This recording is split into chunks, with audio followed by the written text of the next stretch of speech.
Hello and Namaste. I am Ketan Kang from 192 Consulting. In today's knowledge feed, we are going to talk about the concept of succession certificate. Now, first we will understand what succession certificate exactly is and why it is needed while reclaiming the shares. So, succession certificate can be defined as a document which is issued by the court which establishes the names of the legal heirs on the movable properties of the person who has been deceased. So there are a couple of requirements to understand the concept of succession certificate. First, the succession certificate is issued by a court. It's a court order. Second, succession certificate is issued in the favor of the legal heirs. And third, it is issued on the movable properties of the person who has been deceased. So after fulfilling these three requirements, or after understanding the concept of succession certificate, we will now get ourselves to understand where it is required, why exactly it is required. So the IEPFA rules state that if the value of the shares which are to be reclaimed exceeds rupees 5 lakhs and the original investor is deceased, then the legal heirs will require or will have to obtain a succession certificate from the court of appropriate jurisdiction. Now, there are other alternative documents also, such as if the person has will, then the will and the probate of that will be required. If the person who holds shares, or if the deceased person who holds shares has appointed an administrator to his estate, then the order defining that administratorship has to be submitted to the company and the RTA and eventually to the IPF. But in the absence of the will and the probate, the order of the administrator, then the succession certificate will be required. Now, once it is known that a succession certificate is required in a particular case, let us try and understand what is the broadline procedure of obtaining the succession certificate. So, for obtaining the succession certificate,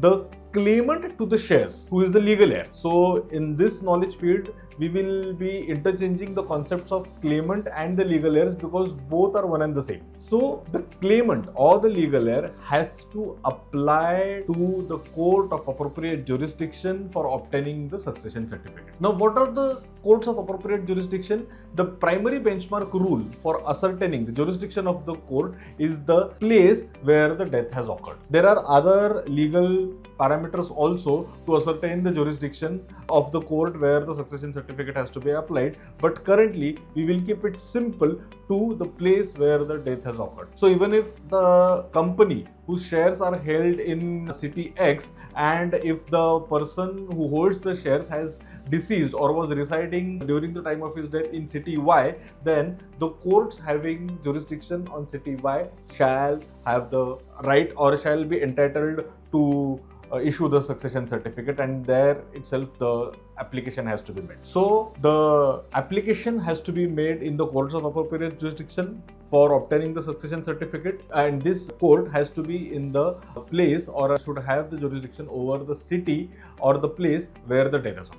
After making an application, the court will issue an order that a public notice should be given. This public notice should contain the details of the shares, including the certificate number, distinctive number, folio number, name of the deceased holder, and the number of shares held. I'll repeat myself. The details which are to be given in the public notice are the distinctive number of the shares, the share certificate numbers, the number of shares, folio number, and the name of the shareholder, original shareholder who is deceased. This is the calling of the objection from the public at large. So whoever has the stake or claims that he has the stake on those shares shall revert to that public notice within the time frame. Normally this time frame is for 30 days. So that the person who has objection or who claims stake to those shares shall come up with the objection during this notice period. In case there is an objection during this notice period, then the court will adjudicate the matter accordingly. And if there is no objection to this public notice, then the court will proceed with the hearings. At this time, the next stage is calling the legal heirs. If there are more than one legal heirs, all the legal heirs will be called by the court in front of it to testify whether they are the legal heirs, and in the actual hearing, the court will ask them few questions and they'll have to answer to those questions. Once the court is satisfied that the shares are in the name of person who is deceased and the legal heirs who are claiming to be the stakeholders or the claimants of the shares are the rightful persons, then the court will issue an order which is also called a succession certificate. Based on this succession certificate, the person or the legal heirs or the claimants will have to make a claim to the IEPFA. But before that, a certified true copy of this succession certificate, the court order, has to be submitted to the RTA, and RTA then will look into the matter. RTA will see in whose favor the succession certificate has been issued by the court and will match those details with the other documents such as ISR 1, 2, 3, 4, etc. that we have been discussing in the earlier videos. All these details will be matched and correlated, and only if the details are matching, the RTA will clear the documents from its side and send the documents to the company for issuance of entitlement letter. Now, what is entitlement letter? We have already seen in the earlier video.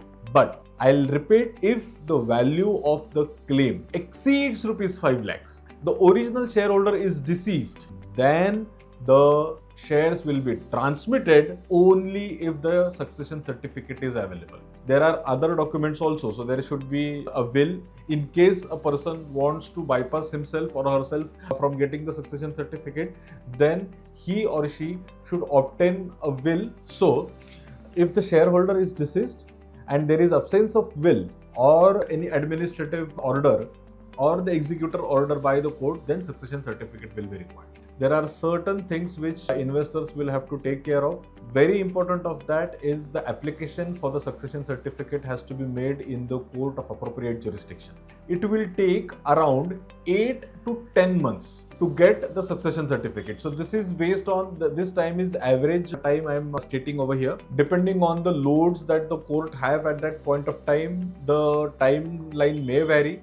But realistically, on an average, a person or an investor who is trying to reclaim the shares and where a succession certificate is required, he should factor in around 8 to 10 months to get the succession certificate, and then itself that person can approach. Based on that succession certificate only, that person can approach the RTA for the issuance of the entitlement letter, and then the next procedure will follow.